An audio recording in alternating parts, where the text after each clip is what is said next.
Hello there, welcome to Adventures in Jennyland. This is the week 1 update for my keto weight loss challenge. And by the end of this video, you are going to know my end of the week weight and measurements for this first week of the challenge. It's very exciting. I'm pretty happy with the results, so let's get into it. Have you subscribed to Adventures in Jennyland yet? If you have not, you should do so. It will greatly benefit your life. Hit that little subscribe button and the bell next to it, and you will be notified whenever I release a new video, which is a couple times a week. I wanted to start with food. I am pretty happy with my food intake for this week. I was able to keep the calories between 1,400 and 2,000 calories per day. Higher calorie days coincided with higher exercise days. I was also able to keep my carbs under 60 grams a day, so that was a win as well. Some days were lower, some days were in the 20s and 30s. I cooked 3 days of the previous week, and I linked the recipes down below. I did a 1-pot garlic butter chicken. I did a 1-pot cheesy taco skillet. And I did my version of an Italian kale vegetable soup. And then Gorn and I ate leftovers for the rest of the week. And we had a couple of dinners. Our friends that we ate dinner with, they cooked us keto. And that's awesome because they totally didn't have to. And we really appreciate that. We did have one, cheat meal, but it's not even really a cheat. We had Japanese on Sunday, and when I get Japanese, I always get this roll called a yellow Ferrari roll that's just to die for. But I always get it with easy rice. So the amount of rice on this sushi roll is inconsequential. I mean, it's probably it's tiny, less than a handful because I go easy. Whatever, it's not a lot of rice. That was my cheat meal for this week. So I'm pretty satisfied with that. So food, I'm really happy with. I feel like I crushed my goals this week for food as far as portion control, cooking, and keeping it keto. Moving to alcohol consumption, I drank 3 out of the 7 days of last week. I had 2 glasses of wine on Thursday and 2 glasses of wine on Friday. And then when we were hanging out with our friends on Saturday, I drank a lot more than that. But it was wine, so all of that was pretty low carb. I am not as satisfied with my alcohol consumption this week. I would like to cut that down for week 2. Moving into exercise. For exercise this week, I was able to work out 3 days. My goal was 4, but my scheduling just did not work out. I was able to do 2 body pumps and 1 spin. I'm pretty happy with that. I was pretty sore after I did the workouts and things, but I recovered really quickly. I bounced back. And what that tells me is that my muscle tone has not dwindled, and I still have the ability to do a lot of working out. So it'll be interesting to see this next week if I can get up to 4 workouts and just to see how sore I am.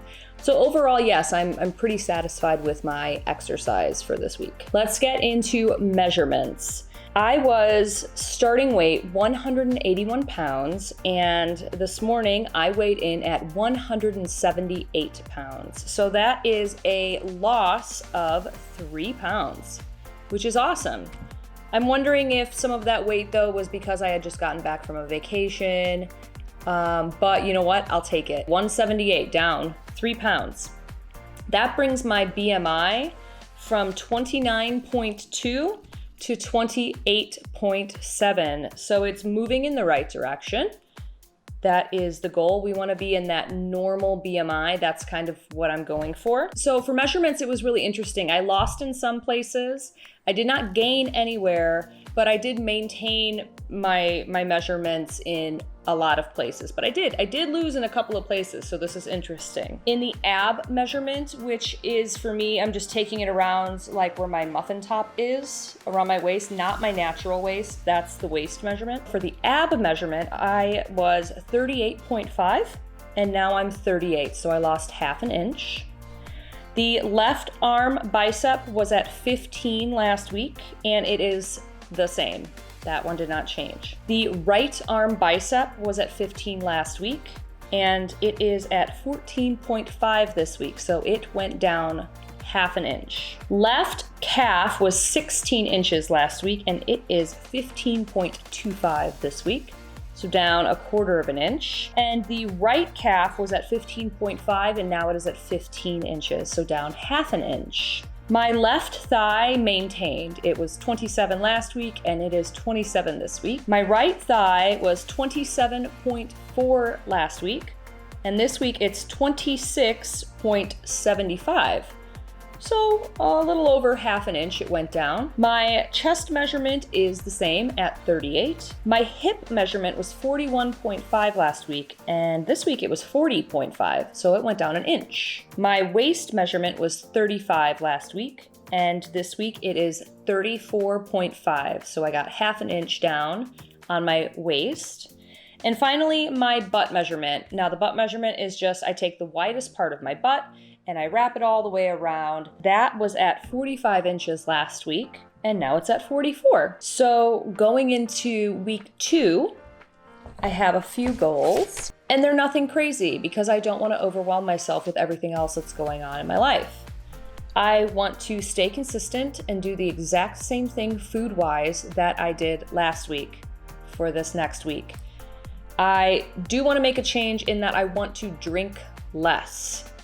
While I would like to fit in 4 exercise days with 2 body pumps and 2 spin, it's a busy week, it's election week, there's Halloween, all of this stuff going on. So I plan on working out 3 times in the next week. Hopefully I'll be able to do that. I'm not going to try to do too much extra because it's really busy and I don't want to stress myself out.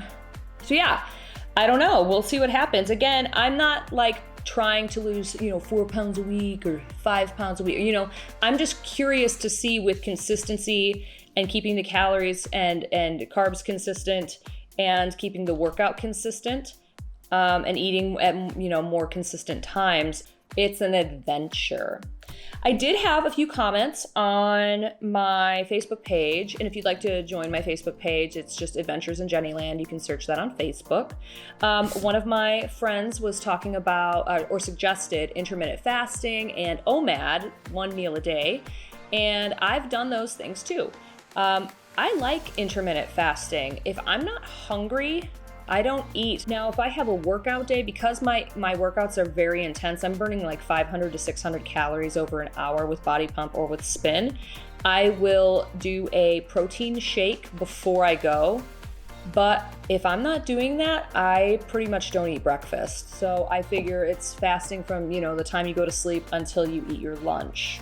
And there's sometimes I don't even eat lunch until like 3 p.m. So thank you, Chris, for the intermittent fasting suggestion. I definitely am going to incorporate that into this keto weight loss challenge. And as far as OMAD goes, I like OMAD. The cool thing with keto is that you don't really feel super hungry. It's not like when you're loaded up on carbs and grains all day long where you're constantly hungry because your blood sugar keeps crashing. I don't have that problem, and it provides a lot of freedom. I don't get cranky a lot when I'm hungry because I'm not really hungry that often, and I'm not like a slave to food. If I am not able to go and eat for a few hours, I'm not gonna, pass out and die, which is a plus. No one wants to do that. So yeah. I'm pretty happy with the way this first week has gone. I'm excited to see what the next week will bring. Be sure to comment down below. Let me know if you are doing a weight loss journey of your own. Let me know any recipes or tips or suggestions that you have for me. I love hearing from you. And as always, keep it classy, folks. I will see you next week. Bye.